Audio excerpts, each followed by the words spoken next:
خلقت الجن والإنس إلا ليعبدون ما أريد منهم من رزق وما أريد أن يطعمون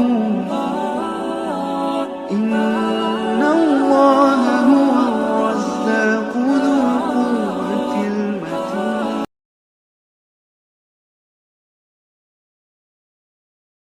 لا قوة إلا بالله العلي العظيم. حسبنا الله ونعم الوكيل ونعم المولى ونعم النصير. الحمد لله وكفى. سمع الله لمن دعا. ليس وراء الله المنتهى. ومن اعتصم بالله نجا. والصلاة والسلام على محمد وآله الطيبين الطاهرين مصابيح الدجى. ورحمة الله وبركاته على من اتبع الهدى. رب اشرح لي صدري ويسر لي أمري واحلل عقدة من لساني يفقه قولي. رب يسر ولا تعسر وتمم بالخير. آمین یا رب العالمین. طلاب عزیز، احکام کے دروس کے اندر ہم نے نماز کے بارے میں اس کی اجزاء کی بات کی، پھر مستحبات کی بات کی، اور آخر پر نماز کے دوران کچھ مسائل ہیں ان کے بارے میں مسائل بتا دیے. ایک رونا ہے، ایک ہنسنا ہے، ایک سلام قبول کرنا یا رد کرنا ہے، ایک جمائی لینے کھانسنے وغیرہ کے بارے میں ہے، اور ایک جان بوجھ کر دو حرفی آواز نکالنے کے بارے میں. تو اس کے بعد ہم آتے ہیں کہ واجب نماز جو ہے، واجب نماز، نماز واجب، نماز واجب، یعنی واجب نماز ہوگی، کیا اسے توڑا جا سکتا ہے؟ تو قاعدہ کلیہ یہ ہے کہ توڑنا حرام ہے. یہ قاعدہ کلیہ ہے. نماز واجب کو توڑنا یعنی ادھوری پڑھ کے چھوڑ دینا اور پھر فارغ ہونا، اس میں سے یہ حرام ہے. ہم واجب نماز کو توڑ نہیں سکتے، واجب نماز کو توڑا نہیں جا سکتا. آپ سمجھ رہے ہیں توڑنا کیا ہوتا ہے؟ پہلی رکعت پڑھی، دوسری پڑھی، دوسری میں کوئی شک وغیرہ ہو گیا یا کوئی بات ہو گئی یا کسی نے بلایا یا کوئی کام یاد آ گیا، تو میں وہی نماز کو چھوڑ کے وہ کام کر کے آ جاؤں بعد میں اور نئے سرے سے پڑھوں. پہلی والی کو میں نے توڑ دیا. تو قاعدہ کلیہ یہ ہے کہ نماز واجب جو ہے وہ توڑنا حرام ہے. مستحب نماز کو توڑا جا سکتا ہے، لیکن واجب نماز جب ہوگی وہ توڑی نہیں جا سکتی، اس کو ادھورا نہیں چھوڑا جا سکتا، اس کو پورا پڑھنا. یہ پہلی بات. لیکن دوسری بات جو ہے وہ ہے استثناء ہے. استثناء یہ ہے کہ کچھ موارد ہیں جن موارد کے اندر واجب نماز کو توڑا جا سکتا ہے، اور وہ موارد کون سے ہیں؟ وہ موارد 4 ہیں. کتنے موارد ہیں؟ 4 موارد ہیں. اور وہ 4 موارد نے مقامات، 4 مقامات میں توڑا جا سکتا ہے، نماز کو توڑا جا سکتا ہے. اور ان مقامات میں سے نمبر 1 ہے مال یا جان کو خطرہ ہو، مال یا جان خطرے میں ہو،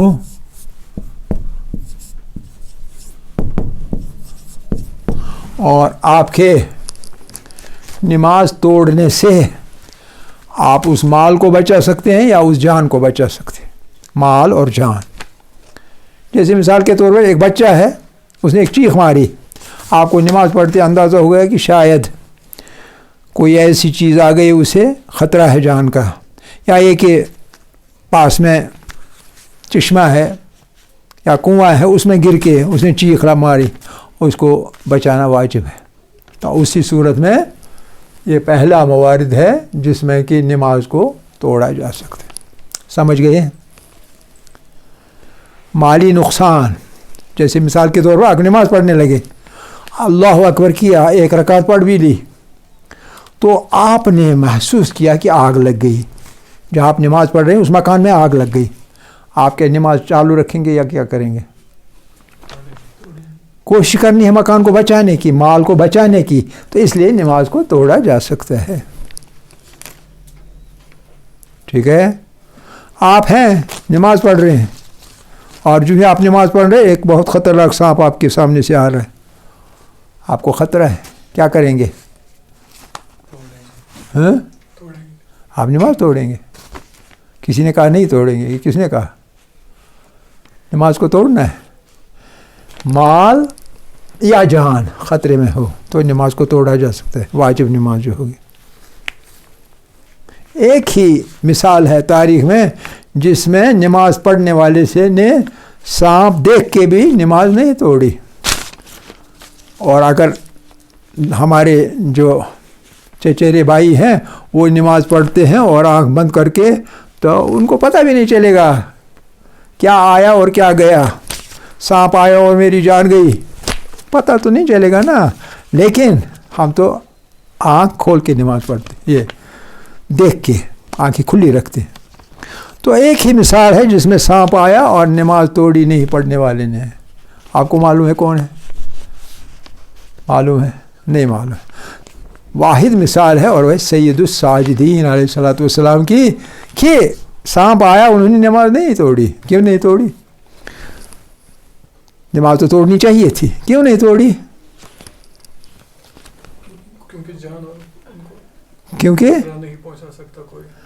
کیا بول رہے ہیں آپ جی؟ بات کرنے ہاں؟ بات کرنے کیا سانپ بات کرنے سانپ سمجھ نہیں آ رہا آپ کیا کہہ رہے ہیں. اتنے مصروف تھے خدا کے ساتھ کہ ان کو پتہ ہی نہیں چلا سانپ آیا اور انہوں اوہو، جب پتہ ہی نہ چلے تو نماز باطل ہے. اگر پتہ ہی نہ چلے، ایسا گئے گزرے تو نماز باطل. ہاں؟ کیا تھا؟ اوہو توکل. گویا خدا سانپ کو کہے گا نہیں کاٹنا، یہ میرے بندے ہیں خاص الخاص. اس نے اگر سوچا تھا وہ اللہ سے مصروف تھا، اس نے سوچا تھا یہ اگر میں مجھے سانپ میں کاٹے گا میں اللہ کی نماز دوں. اگر وہ اتنا سوچتا تو پھر نماز میں خضوع و خشوع کہاں گیا؟ روایتوں میں ہے کہ انہوں نے پہچان لیا یہ سانپ نہیں ہے، یہ شیطان ابلیس آیا ہے سانپ کی شکل میں. یہی مقصد تھا.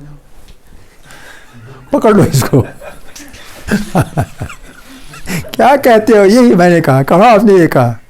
تو آپ سمجھ گئے ایک بات. اور دوسری بات، ہاں جی، نماز کو توڑا جا سکتا ہے، لیکن یہ کب؟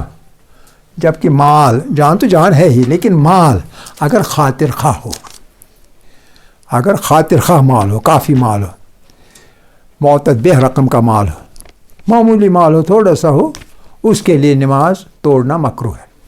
آپ توڑ سکتے ہیں، بچا سکتے ہیں اس تھوڑے سے مال کو بھی. آپ نے نماز پڑھتے پڑھتے اپنا وہ جو ویسٹ کوٹ تھا، واسکٹ، وہ باہر نکالا، اس میں پیسے ہیں لیکن ہے 4-5 روپے. کوئی آیا اس کو لینے کے لیے، آپ کہیں گے یہ 5 روپے بچاؤں گا، نماز توڑوں گا. تو آپ بچا سکتے ہیں، لیکن نماز توڑنا مکروہ ہے، جائز نہیں ہے، مکروہ ہے. تو بہرحال یہ پہلی جگہ. اور دوسری جگہ آپ اندازہ کیجئے نا، دوسری جگہ کیا ہے؟ دوسری جگہ یہ ہے کہ آپ کسی کے مقروض ہیں اور جو قرض دینے والا ہے اس کو قرض خواہ کہتے ہیں. آپ قرض دار ہیں اور جس نے قرض دیا اس کو قرض خواہ کہتے ہیں. اور قرض خواہ آ گیا آپ کا، اس سے آپ کے ذمہ اس کا قرض ہے، پتہ نہیں کتنی سنیچر واروں کو آپ نے اس کو کہا، اگلے سنیچر کو پھر کہا، پھر اگلے سنیچر، پھر اب وہ تنگ آمد بجنگ آمد. اب وہ کہا کہ آج نہیں چھوڑوں گا، لیکن آپ کو دیکھا نماز پڑھتے ہوئے، اس نے کہا نماز چھوڑو، مجھے قرض دے دو، میرا واپس کرو پیسہ. دیکھیے ہمارا کتنا ہے دین نا، بہت ہی جس کا حق ہے وہ حق کا کتنا خیال رکھنا چاہیے. کہتے ہیں یعنی مراجع کا یہ حکم ہے کہ اگر نماز پڑھتے پڑھتے ہی آپ جیب میں ہاتھ لے سکتے ہیں اور وہ پیسہ اسے ایسے دیکھ سکتے ہیں تو وہ آپ کا قرض لے گا تو نماز توڑنی نہیں. لیکن اگر بغیر نماز توڑے آپ کے لیے ممکن نہ ہوگا کہ اس کا قرض ادا کرے، تب آپ نماز توڑ سکتے ہیں اور قرض ادا کر سکتے ہیں. سمجھ گئے؟ اگر نماز توڑے بنا یعنی توڑنے کے بغیر قرض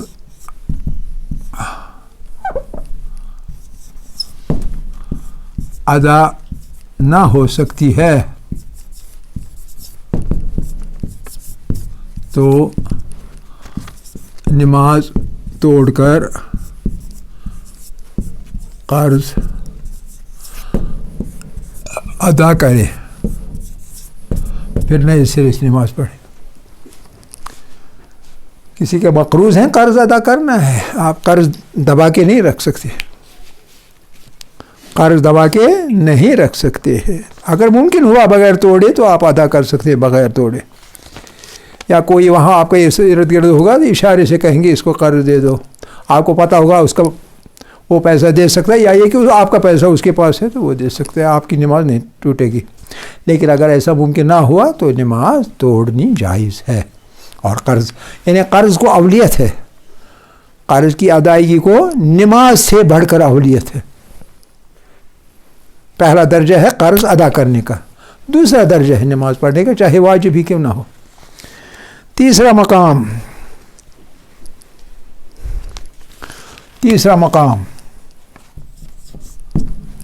آپ نماز پڑھ رہے ہیں اور مسجد میں آپ نماز پڑھ رہے ہیں اور مسجد میں ہیں، لیکن نماز پڑھتے پڑھتے آپ کو علم ہو گیا. کیسے علم ہو گیا نہیں معلوم، یہ آپ جانیں اور آپ کا کام جانیں. آپ کو معلوم ہو گیا مسجد نجس ہو گئی، اور مسجد میں نجاست رہے گی تو وہ مسجد کا احترام ہوگا یا بے احترامی ہوگی؟ بے احترامی ہوگی. اس لیے لازم ہے کہ ایک دم سے مسجد کو پاک کیا جائے، نجاست کو دور کیا جائے. سمجھ رہے ہیں؟ تو ایسی صورت میں بھی نماز کو توڑا جا سکتا ہے. مسجد کی نجاست دور کرنے کے لیے جب آپ نے نماز شروع کی اس وقت مسجد ٹھیک تھی، مسجد میں کوئی نجاست نہیں تھی، لیکن آپ نماز پڑھتے پڑھتے آپ کو پتہ چلا کہ مسجد کسی وجہ سے نجس ہو گئی. جیسے کوئی جانور آیا اس نے وہاں پاخانہ پھیرا جو کہ نجس تھا مثال کے طور پر، یا کوئی بچہ آ گیا تو اس نے پیشاب پھیرا یا پاخانہ پھیرا. صحیح ہے نا؟ تو نماز پڑھتے پڑھتے، ورنہ اگر نجاست ہوتی اور آپ نے نماز لگا لی یہ دیکھے بنا کہ مجلس پاک ہے یا نہیں، یہ غلط ہے. آپ کو نماز پڑھنے سے پہلے دیکھنا ہے مسجد پاک ہے یا نہیں ہے، مسجد کی کہیں بے احترامی تو نہیں. اس صورت میں آپ کو پہلے نجاست کو پاک کرنا ہوگا، دور کرنا ہوگا. ٹھیک ہے نا؟ لیکن آپ نماز نے شروع آپ نے کی ہے، نماز کے دوران آپ کو پتہ چلا، نماز کے دوران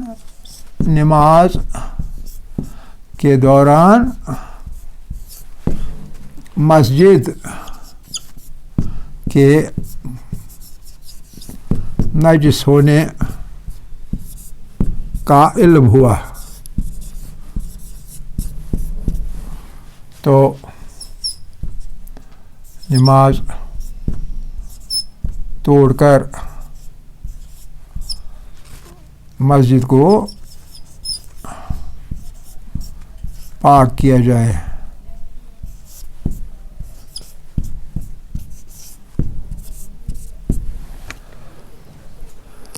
نماز توڑ کر مسجد کو پاک کیا جائے، یعنی آپ کی واجب نماز مسجد پہ قربان، کیونکہ مسجد کو پاک کرنا اولیت رکھتی ہے، نماز پڑھنا بعد میں. یہ تیسرا مقام ہے. اور چوتھا مقام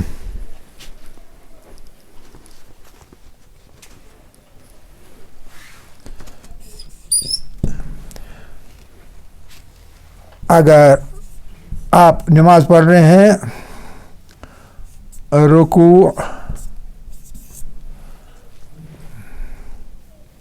کی مقدار بھر، یعنی جتنا رکوع میں جھکنا پڑتا ہے اتنا آپ جھکیں گے، جھکے ہوئے ہیں، مقدار بھر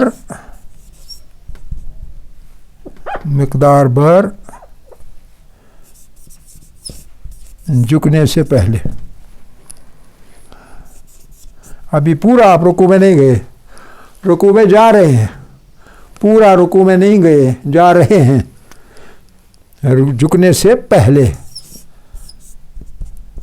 یعنی رکوع میں جاتے جاتے یاد آ جائے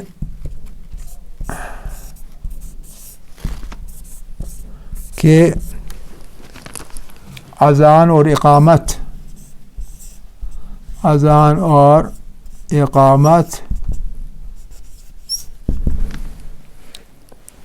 پڑھنا آپ بھول چکے تو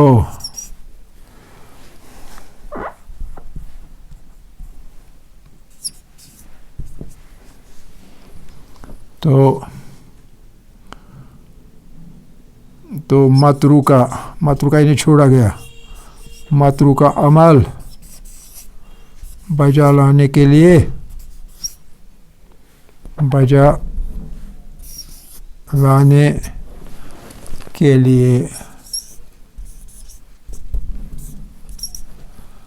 نماز کو توڑنا واجب نہیں بلکہ مستحب ہے۔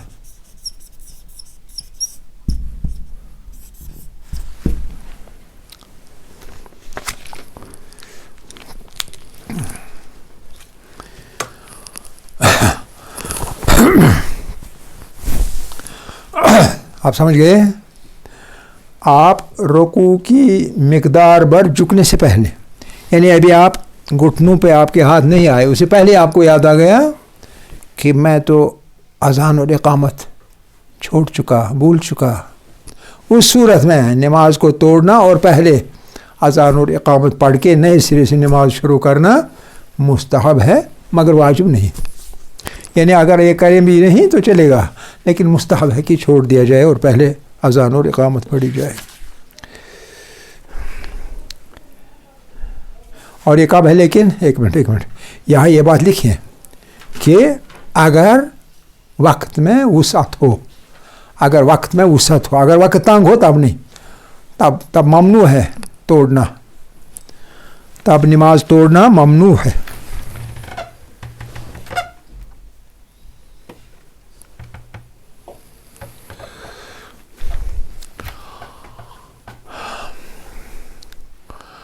اچھا جی، تو یہ تھا کن موارد میں، کن مقامات میں واجب نماز کو توڑا جا سکتا ہے۔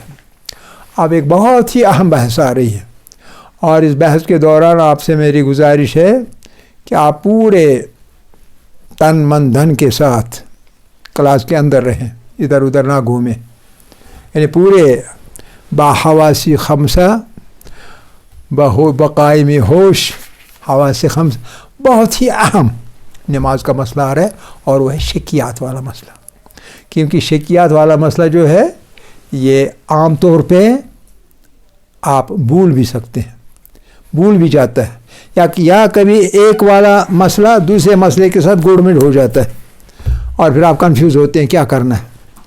اور آپ کو معلوم ہے شکیات میں جتنے شکوک ہیں ان میں کچھ تو باطل کرتے ہیں نماز کو، مسئلہ ختم ہو گیا، کوئی پرابلم نہیں، اور کچھ ایسے ہیں جن کا کوئی پرواہ نہیں، ہو جائے تو ہو جائے، لیکن کچھ ایسے ہیں جن میں کہ علاج ہے اس شک کا، تو لہذا معلوم ہونا چاہیے، اس علاج کیے بنا اگر آپ نماز توڑ دیں تو نماز حرام کے مسئلے میں آ جائیں گے، آپ نماز توڑ نہیں سکتے۔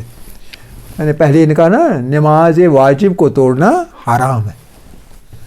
اگر آپ کو کوئی ایسا شک ہو گیا جس کا علاج ہے تو اس صورت میں آپ نماز نہیں توڑ سکتے، وہ علاج کر سکتے ہیں اس شک کا، ٹھیک ہے کہ نہیں؟ اس لیے مسئلہ جو ہے اس مسئلے کو غور سے سمجھیں، سنیں اور اپنی جگہ خیال رکھیں۔ تو شروع کرتے ہیں۔ آپ یاد رکھیں کہ شکیات 23 ہے۔ شکیات جو ہے، شکیات نماز، شکیات یعنی شک، شکیات نماز کتنے ہیں؟ 23 شک ہے۔ 23 طریقوں سے شک ہو سکتا ہے۔ 23 شکوک ہیں جو کہ آپ کو نماز میں پیش آ سکتے۔ آپ کو شک پڑ گیا، میں دوسری رکعت پڑھ رہا ہوں یا تیسری پڑھ رہا ہوں، میں رکوع سے اٹھا لیکن کیا میں نے رکوع کا ذکر کیا یا نہیں کیا، میں رکوع میں چلا گیا لیکن کیا میں نے سورہ حمد کے بعد ذنب سورہ پڑھا یا نہیں پڑھا، یا کہ ذنب سورہ پڑھا لیکن الحمد بھول گیا، کیا کرنا چاہیے؟ تو ان کو شکوک کہتے ہیں۔ شک پیدا ہو گیا، شک پیدا ہو گیا۔ تو ان شکوک کی تعداد 23 ہے، 23۔ ان 23 میں سے 8 شکوک ایسے ہیں، 8 شکوک اگر ہو جائے نماز کو باطل کرتے ہیں۔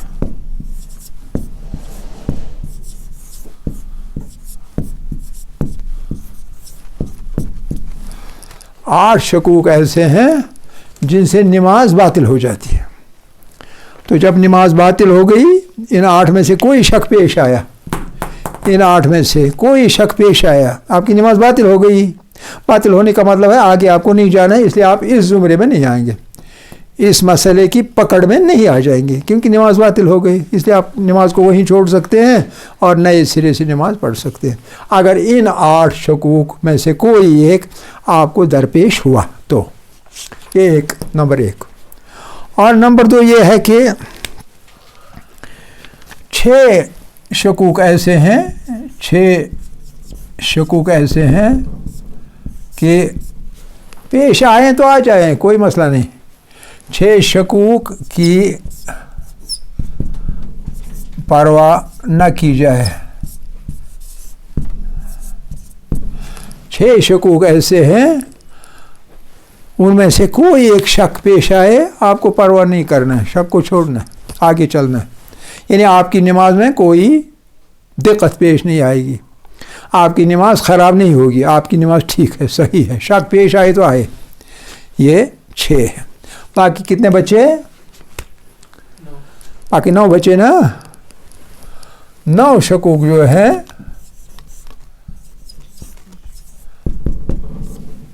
نو شکوک صحیح ہیں۔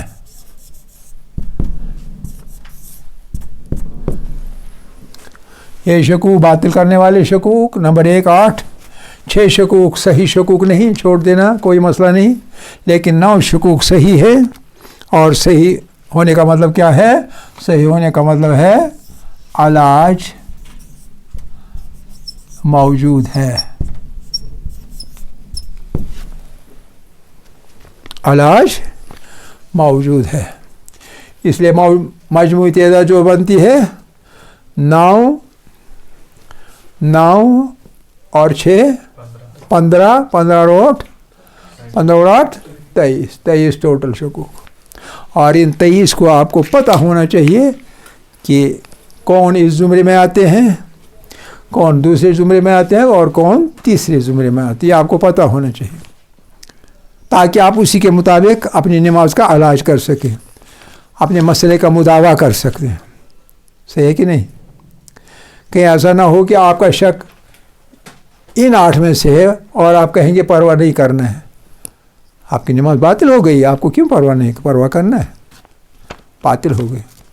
یا یہ کہ آپ کے 6 شک میں سے کوئی ایک ہوا تو شک کی پرواہ نہیں کرنی ہے، لیکن آپ مخمصے میں پڑ گئے، کیا کروں اب، کیا کروں، شک ہو گیا۔ آپ کو معلوم ہونا چاہیے کہ یہ ان 6 شکوک میں سے شک ہے تو مجھے کوئی پرواہ نہیں کرنی چاہیے نماز کی، اور نماز ٹھیک ہے، آگے چلنا چاہیے۔ ٹھیک ہے کہ نہیں؟ مثال کے طور پر آپ نے سورہ حمد پڑھی، دوسری سورہ جس کو ذنبی سورہ کہتے ہیں وہ بھی پڑھی، رکوع میں گئے، لیکن رکوع میں جا کے آپ کو یاد آ رہا ہے کہ شاید میں نے سورہ حمد نہیں پڑھا،